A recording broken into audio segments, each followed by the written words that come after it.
This simple pendulum consists of a small ball suspended from a fixed point by a string. At equilibrium, the string is vertical. When slightly displaced from this position and then released, the ball performs small oscillations, a back and forth motion on either side of the vertical.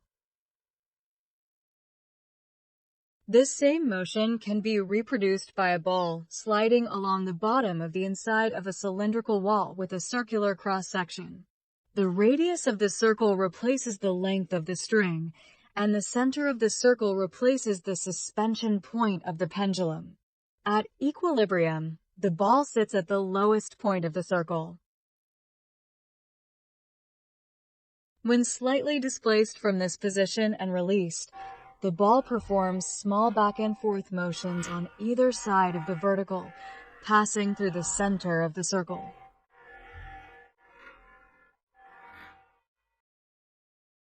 This same pendulum-like motion can also be obtained by launching the ball from its equilibrium position with a small horizontal velocity. If the ball is launched with a high horizontal speed, it follows a circular motion in a vertical plane.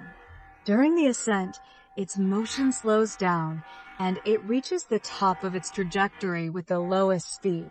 During the descent, the motion speeds up, and the ball reaches the bottom of the trajectory with maximum velocity before beginning another full revolution.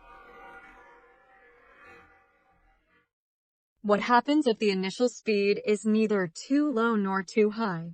In that case, during the ascent, the ball's speed is not sufficient to complete a full circle.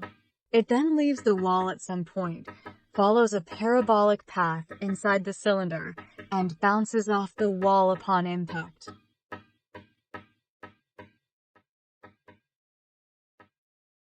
What actually happens is that frictional forces cause the motion to dampen.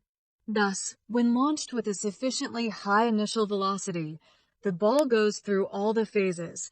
First, it performs several circular revolutions with decreasing speed.